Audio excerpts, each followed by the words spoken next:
Ya, selamat malam rekan-rekan sekalian yang dikasihi oleh Tuhan kita Yesus Kristus. Senang ya, hari ini saya akan mengirimkan lagi perdebatan saya dengan seorang Bapak yang bernama Bapak Farhan. Ya, Pak E. Farhan.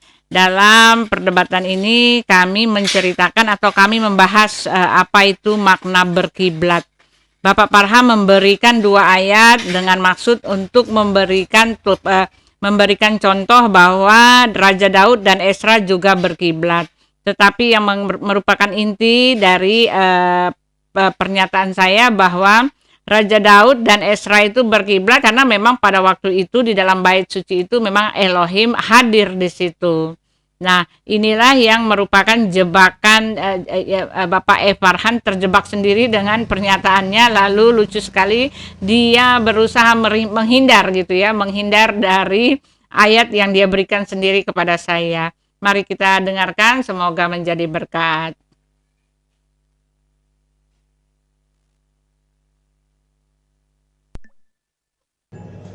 Analogi itu adalah kiasan. Bendera itu hanya sebuah kiasan.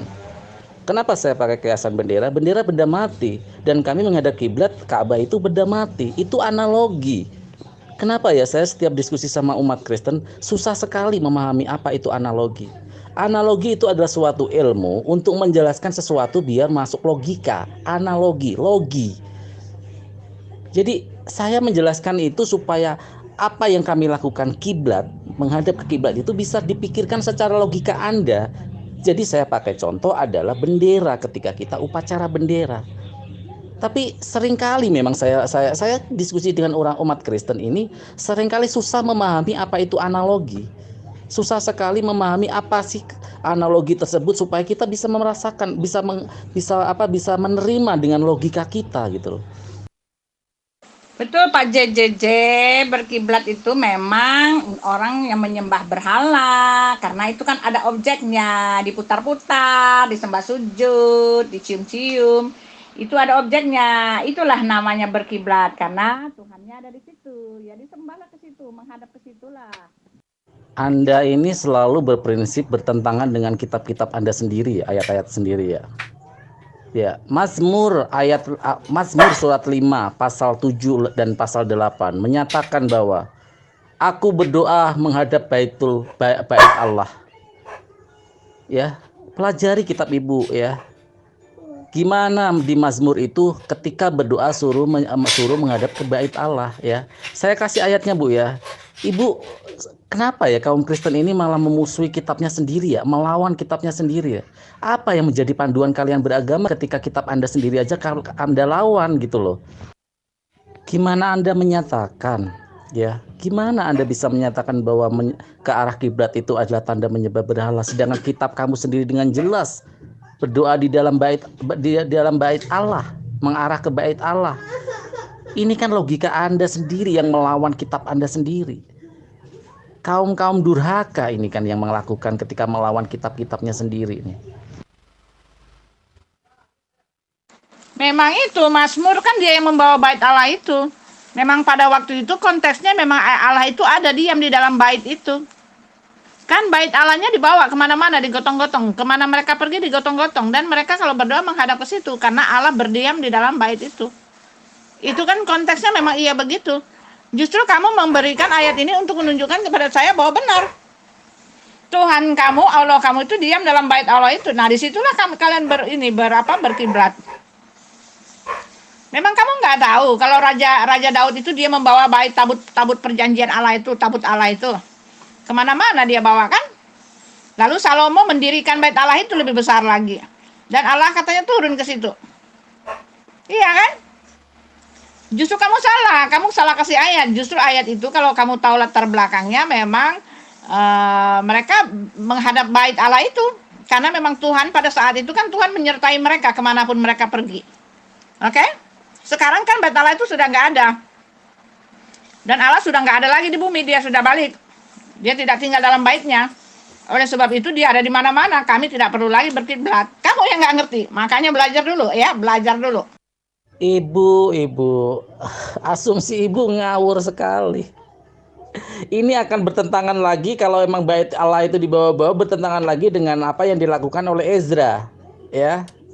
Ezra membuka pintu jendela, dan pintu jendela yang menghadap ke arah bait Allah, ya, menghadap ke bait Allah untuk melakukan berdoa kepada Elohim.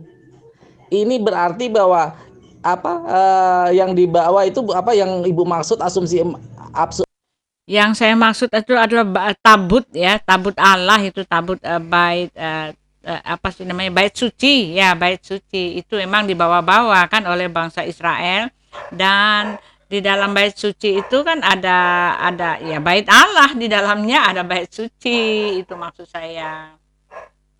asumsi Ibu tentang bait Allah salah. Bait Allah itu adalah Baitul Maqdis yang ada di Yerusalem, itu bait Allah.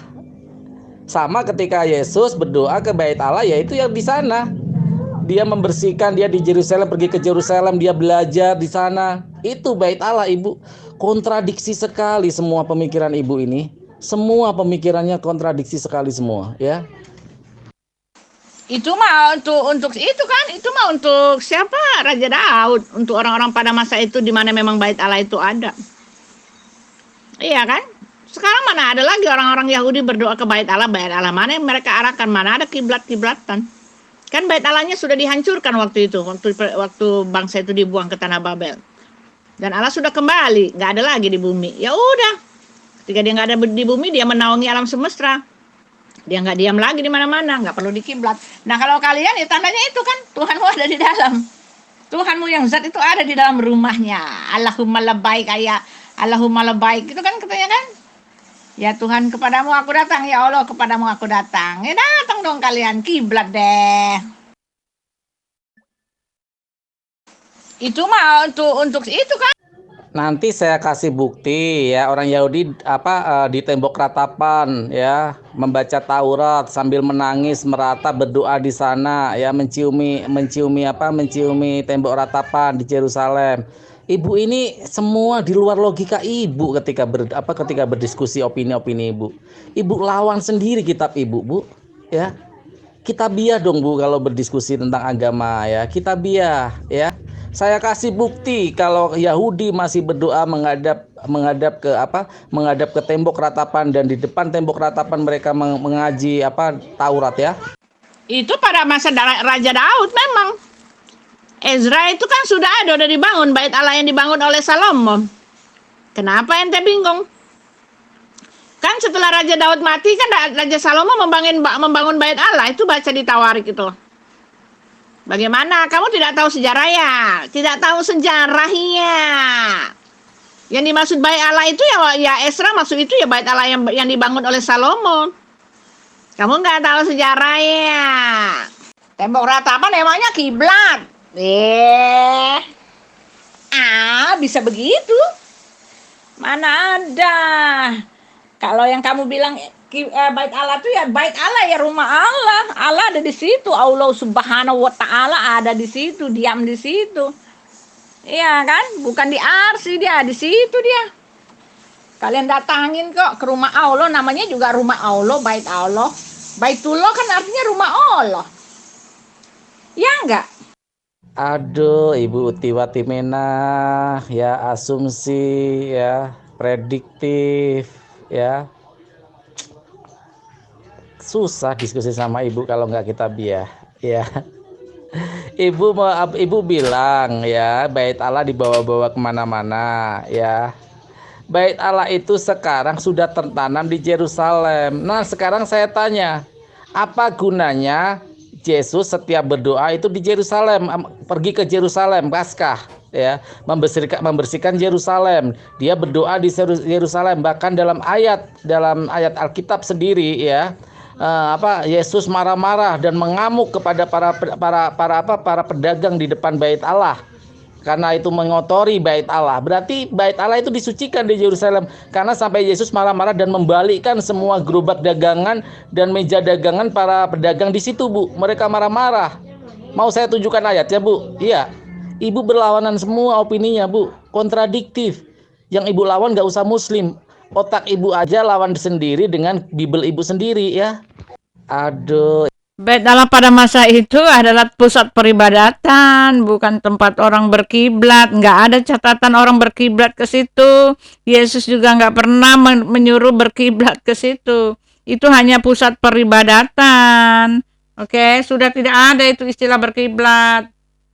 Apanya sih? Memang Ezra itu saya tanya. Sekarang Ezra itu hidup di zaman siapa? Ayo, kamu tanya, aku tanya. Ezra itu hidup di zaman siapa? Ayo, dia setelah siapa? Ayo. Oke, kamu ceritain dulu deh. Asumsi berani-berani bilang asumsi. Tahu sejarahnya juga enggak? Kamu Ezra itu pada zaman siapa? Ayo. Ayo, ceritain dulu sebelum Ezra itu siapa raja-raja yang sebelum dia. Ezra ini nabi, oke? Nah, coba cerita nabi yang ada pada zaman Ezra itu siapa? Raja pada zaman Ezra itu siapa dan apa kejadiannya? Oke, apakah masih ada bait Allah di situ ataukah sudah dihancurkan? Oke. Nah, Ibu salah lagi. Kiblat itu kiblat itu belum tentu kita mengasumsikan bahwa Allah ada di situ. Itu arah kiblat. Dan Ibu salah kalau bilang tembok ratapan itu bukan kiblat. Ibu diketok nanti sama orang Yahudi, Bu. Ibu, keluarkan dong dalil-dalil kitabiahnya. Dari tadi asumsi mulu, kontradiktif dengan pikiran Ibu dan Alkitab Ibu sendiri ya. Ibu, yang namanya Elohim, ya Allah, Adonai, YHWH, Yosifave, ya, itu ya dari dulu sampai sekarang nggak akan pernah berubah, Bu.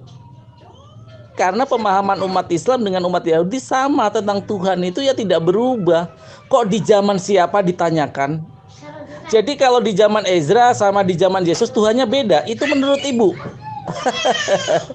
Aduh Ibu Utiwati Mena, logika Anda tidak masuk, Bu, ya. Dengan Ibu berpikiran begini, beropini begini, Ibu bertentangan lagi dengan kitab Ibu sendiri, ya. Ibu bertentangan dengan apa yang dipahami tentang konsep ketuhanan orang Yahudi, Kitabiah, Taurat, ya, Mazmur. Ibu melawan itu semua. Ya. Kalau memang begitu berarti Ibu akuin aja bahwa Kristen ini memang terlepas dari ajaran Yahudi, dari ajaran Abraham. Kalian ini sempalan, jadi tidak ada hubungannya lagi sama Elohim. Ngapain kalian ngeklaim Elohim kalau kalian membatalkan apa yang dilakukan oleh Ezra, apa yang dilakukan oleh Musa, apa yang dilakukan oleh Daud, apa yang dilakukan oleh Zakub? Kalian melawan semua. Terus kalian apa mengklaim Elohim? Nggak ada Zaman Ezra itu bangsa Israel itu sudah kembali dari pembuangan, lalu mereka bangun lagi. Rumah Allah itu dibangun lagi, ada lagi memang rumah Allah di situ, dibangun lagi. Raja Salomo udah hancur, lalu mereka membangun lagi bait Allah. Ya tentu sajalah menghadap ke situ. Ya elah Allah, karena Tuhan kembali hadir di situ di bait Allah itu. Oke. Kan tadi Nabi Raja Daud, Ezra kalau berdoa menghadap ke kiblat. Tetapi yang kamu tidak tahu kenapa mereka berkiblat ke bait Allah, karena pada saat itu bait Allah, Tuhan Allah itu, Elohim itu ada di situ. Oke. Karena pada saat itu Elohim itu tinggal di situ, mereka bangun baitnya, lalu Elohim turun menaungi bait itu. Nah sekarang jikalau kamu tidak mau menyamakan bahwa kiblatmu itu berarti bukan Allah ada di situ, ngapain kamu pakai itu ayat Mazmur tadi, Raja Daud dengan Ezra, ngapain? Mereka menghadap bait Allah itu karena memang Allahnya ada di situ. Tadi kamu mau nyamain, sekarang kamu nggak mau nyamain, Efran. Aduh. Nah, Ibu berarti mengakui dong bahwa kiblat itu bukan penyembahan berhala. Kalau Ibu mengamandang bahwa kiblat itu penyembahan berhala, apa yang dilakukan oleh Ezra dan nabi-nabi lainnya berarti sesat dong, berhala dong. Ini kembali ke konteks diskusi kita bahwa kiblat itu bukan berhala, penyembahan arah kiblat itu bukan berhala. Berarti Ibu mengakui dong sekarang kiblat itu adalah arah, bukan sebagai penyembahan berhala. Sesuai dengan apa yang Ibu ucapkan di VN tadi bahwa Ezra itu memang waktu Ezra itu bait Allah udah dibangun kembali. Berarti Ibu mengakui dong bahwa penyembahan Allah, penyembahan Tuhan Elohim menghadap ke bait Allah itu bukan berarti menyembah bait Allahnya, tapi sebagai arah saja, sebagai arah berdoa aja, arah sujud saja. Salah. jangan kamu samakan Allahmu dengan YHWH. Nggak bisa. Allah kami itu Allah Bapa. YHWH itu dipanggil Bapa. Kami ini anaknya. Kalian mana kenal istilah begitu? Musyrik kalian. Anak Tuhan punya anak Tuhan Bapa. Nggak sama. Kata siapa Elohim itu tidak berubah. Elohim dari awal dia tinggal dalam bait Allah. Dia datang ke bumi. Dia menampakkan diri. Dia eksis. Dia beserta dengan umatnya. Siapa bilang YHWH itu diam kayak Tuhanmu ngumpet di arsi sampai kekal konon katanya di dunia antah berantah gitu. Ya enggak lah, enggak sama lah. Nah, ini adalah justifikasi bahwa pemahaman ibu adalah penuh paganisme. Ketika seorang umat beragama berprinsip bahwa Tuhan itu bertempat tinggal dan mempunyai tempat tinggal, itu adalah ajaran paganisme. Ya, ingat, ini sebagai finish point pernyataan ibu, bahwa ibu memahami Elohim itu tinggal di Yerusalem, di bait Allah itu. Berarti ibu benar kalau yang saya pahami bahwa ibu adalah ajaran paganisme. Pemahaman konsep ibu ketuhanan adalah paganisme karena menyatakan bahwa Tuhan bertempat tinggal. Ya Bu ya. Jadi saya sudah paham berarti konsep ibu, agama ibu.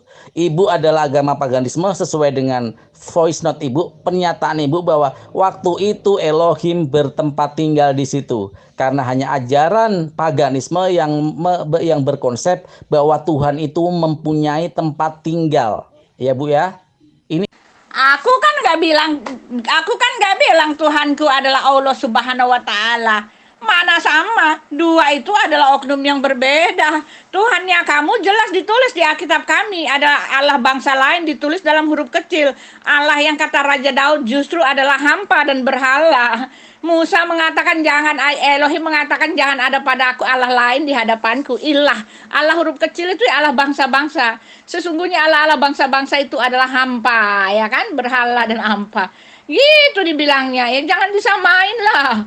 Iya kan nggak sama, Elohim yang nggak sama dengan Tuhanmu. Tuhan segala bangsa itu ditulis di dalam Alkitab kami adalah berhala. Mana bisa kamu samain?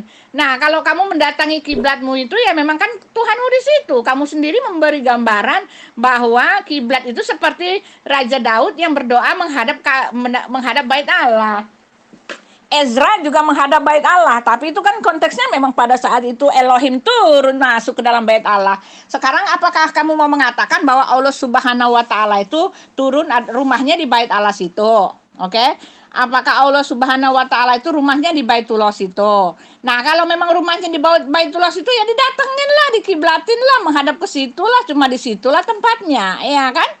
Iya kan? Kamu sendiri yang kasih gambaran, kenapa sekarang kamu tolak deh? Ibu Uti, semua orang bisa klaim. Kita berhak mengklaim. Ibu nggak apa-apa ngeklaim Elohim. Tapi mari secara ilmiah kita diskusikan. Apa yang lebih sama? Bapa yang menurut Ibu Yesus itu atau Allah Subhanahu wa taala dengan Elohim? Mari kita bedah semua, Bu. Ya, kita bedah semua. Ya. Kita bedah melalui kitab Ibu sendiri. Siapa yang lebih pantas, ya? Elohim itu Allah Subhanahu wa taala, apa Elohim itu Yesus Kristus, ya? Silakan Bu dibahas, Bu. Ya, saya senang sekali kalau ini kita bahas sesuai dengan kitab-kitab Ibu, ya. Saya nanti akan kasih juga dari kitab-kitab saya, siapa yang lebih sama ajaran Taurat versi Quran atau ajaran Taurat Elohim itu versi Bible Ibu, ya. Silakan Bu, dimulai Bu. Kitab sendiri gimana? Bertentangan dengan kitab sendiri gimana? Raja Daud menghadap bait Allah, memang di kitabnya ditulis bait Allah, Elohim turun diam dalam bait Allah. Dan di Ezra juga dibangun lagi itu bait Allahnya. Emang Tuhan turun di situ. Bertentangan dengan kitab gimana? Kitab apa yang kutentangi? Sekarang kamu yang kasih gambaran kalau Daud berkiblat ke bait Allah karena memang Allah ada di situ. Nah, sekarang kamu berkiblat ke Baitullah karena kok kamu nggak terima kalau Allahmu ada di situ? Kenapa? Ibu ini dari tadi asumtif ya, tapi tanpa dalil, Bu. Saya juga nggak mau menyamakan Allah saya dengan Yesus Kristus karena kafir bagi kami ketika Yesus itu dianggap Tuhan. Ibu kan mengajak untuk ayo kita pahami Elohim, ya Tuhan Musa, Tuhan Daud, Tuhan Yakub itu sama dengan Yesus atau sama dengan Allah Subhanahu wa taala. Sesuai dengan kitab kita masing-masing. Berdasarkan sifat-sifat dan ayat-ayat yang ada di dalam Taurat, kita persamakan dengan apa yang ada di Bible dan ada di Al-Qur'an. Ya Bu ya. Jadi Ibu jangan melenceng kemana-mana ya. Ibu mengatakan kalau saya Allah ada di Ka'bah. Ibu berarti gak paham dengan konteks apa yang dibilang bahwa itu adalah arah. Ya, kiblat itu arah maknanya. Ya, bukan menyembah. Jadi paham? Oke, kalau kamu minta dalilnya bahwa Elohim tinggal di baitnya, aku kasih kamu mingkem ya. Daud menghadap baitnya karena memang ada Elohim di situ. Lalu Ezra pun begitu karena ada Elohim di situ. Oke, tapi emang konteksnya pada waktu itu memang begitu. Sekarang kalau aku mengatakan bahwa Allah Subhanahu wa taala diam di rumahnya dan kalian berkiblat di situ, kenapa ente marah? Ini ingat ya, kamu yang memberi dalil tentang Raja Daud dan Ezra. Aku kasih ayatnya. Memang ada di situ, Elohim memang ada di situ. Kenapa kamu tidak mau lagi disamakan menjadi seperti itu? Tuhanmu ada di Baitullah. Kenapa? Nih, aku kasih ayatnya. Berhenti bilang aku berasumsi. Sorry ya, aku tidak berasumsi. Mazmur 11 ayat 4. Tuhan ada di dalam baitnya yang kudus. Tuhan tahtanya di sorga, matanya mengamat-amati, sorot matanya menguji anak-anak manusia. Kalau Ibu memanai bait Allah itu adalah tempat tinggal dan Elohim turun ke situ, berarti Ibu bertentangan dengan apa yang dituliskan di Mazmur, yaitu Elohim itu adalah maha tinggi dan tidak terjangkau. Ini bertentangan, Ibu. Saya heran dengan pemikiran Ibu nih. Bukalah Bu, isi kepala Ibu dibuka deh ya. Isi kepala Ibu dibuka, dipikirin secara pelan-pelan. Bener gak sih apa yang Ibu pikirkan dengan kitab Ibu sendiri ya? Kalau Ibu tadi berpikiran bahwa bener ya nggak apa-apa, Elohim kan memang tempat tinggalnya di situ ya.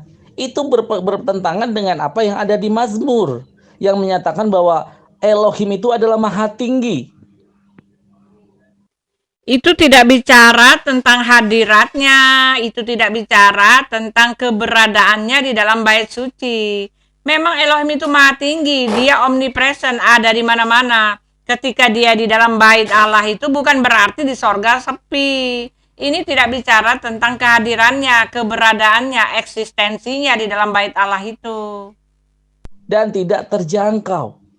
Gimana mungkin Ibu bisa bilang bahwa Elohim itu turun di bait Allah dan berdiam di situ? Seperti patung yang berdiam disembah. Ini kan paganisme. Konsep Ibu ini kan paganisme. Disebut paganisme Ibu nggak mau. Tapi paganisme yang Ibu konsepkan itu adalah konsep paganisme. Bahwa Tuhan itu berdiam di satu tempat. Itu paham paganisme. Gimana mungkin kalau Elohim berdiam di situ? Gimana dia mengatur semesta ini? Sedangkan dunia ini, bumi yang kita pijaki ini, itu cuma bagaikan debu, pasir di pantai, Bu. Kecil sekali, Bu. Lagi-lagi pemikiran-pemikiran yang nggak sesuai konteks seperti ini, Bu. Diskusi sama Ibu itu tidak belajar tapi malah semakin debat kusir, Bu. Ya. Justru dia ya yang debat kusir bagaimana? Dia yang mengatakan kalau Daud dan Ezra itu berkiblat, tetapi dia nggak tahu mereka berkiblat karena ada Tuhan di situ. Lalu kalau dia berkiblat itu bukan artinya ada Tuhan di dalam Baitullah di Mekah itu. Iya kan? Dia terjebak oleh dalilnya sendiri gitu. Saya heran dengan pemikiran Ibu. Ketika Elohim berdiam diri di bait Allah itu, gimana dia bisa mengatur seluruh dunia ini dan seluruh... Kamu nggak tahu soal Allah yang omnipresent. Ketika dia diam di dalam diri Yesus, ketika dia ada di dalam bait Allah, bukan berarti neraka sepi, sorga sepi, langit bumi sepi. Dia tetap ada bertahta di sorga. Itulah Tuhan kami. Dia maha hadir, dia maha ada. Oleh sebab itu kami tidak perlu berkiblat. Semesta ini. Bedakan kehadiran dengan bertempat tinggal. Ya, bedakan arti kehadiran dan bertempat tinggal. Ibu tadi bilang tempat tinggalnya di situ, turun dan tempat tinggal di situ. Ya. Suatu yang tidak mungkin Elohim itu tinggal dan tempat-tempat di situ. Ibu digaplokin nama Yahudi nanti, Bu, kalau Ibu mengartikan seperti itu. Ayo, Bu, kasih ayatnya, Bu, biar kita bahas ayatnya sesuai topiknya ya. Ayatnya kita bahas nanti. Kasih ayatnya, Bu, ya. Kalau perlu jangan sepotong-sepotong ayatnya, Bu. Komplit satu surat. Kita baca bareng-bareng dari atas ke bawah. Nah, ini dari Ezra sendiri. Kenapa Ezra itu berkiblat? Karena Bait Allah itu dibangun kembali. Ketika itu sudah hancur, dibangun kembali, dan Elohim datang lagi ke tempat ke Bait Allah itu. Oleh sebab itu Ezra berkiblat. Dia berkiblat ke Bait Allah itu.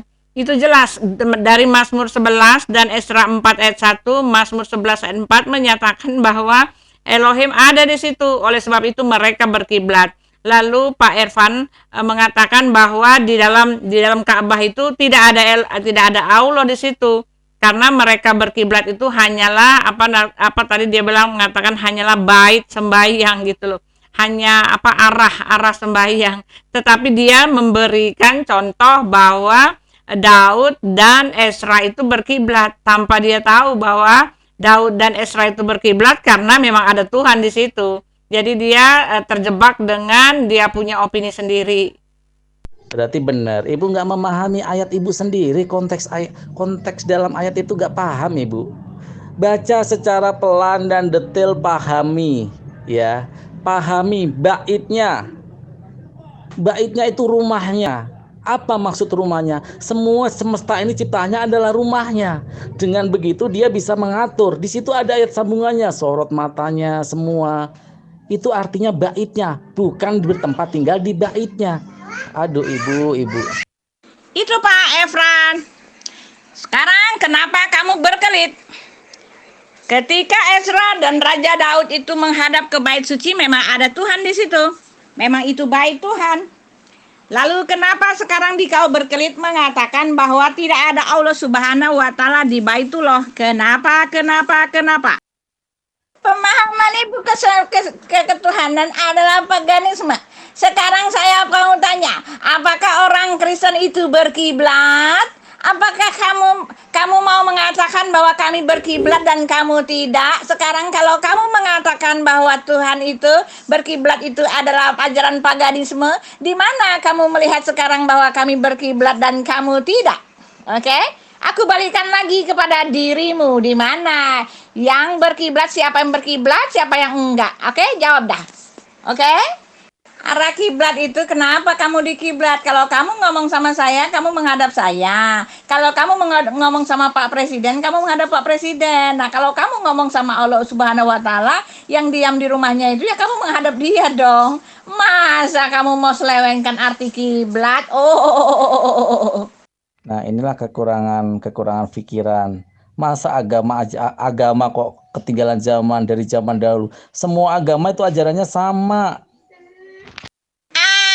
Asal ngancen japlak aja. Semua ciptaannya itu adalah rumah, ngawur kamu, sejarahnya nggak tahu. Itu bait itu dibangun khusus untuk itu. Kamu baca sejarah gitu loh. Nih, baca nih. Aduh, bagaimana sih? Apa hubungannya kamu mengatakan seperti itu? Kamu nih nggak ngerti, sok-sok belagu, nggak usah belagu. Ini sekolah minggu ya. Nih aku kasih ayatnya tuh. Bait Allah tuh dibangun khusus untuk itu. Kamu baca ya, sebentar aku kasih ayatnya. Nah, ini makanya asal jeplak dan tidak kata. Ibu kan bilang asal jeplak. Saya bilang juga Ibu asal jeplak. Ya. Kami Muslim membangun masjid-masjid. Apa berarti masjid itu rumahnya Allah? Terus Allah tidur bertempat tinggal di situ. Nah, Ibu nggak paham konsep ketan. Bait Allah itu memang ada sosoknya.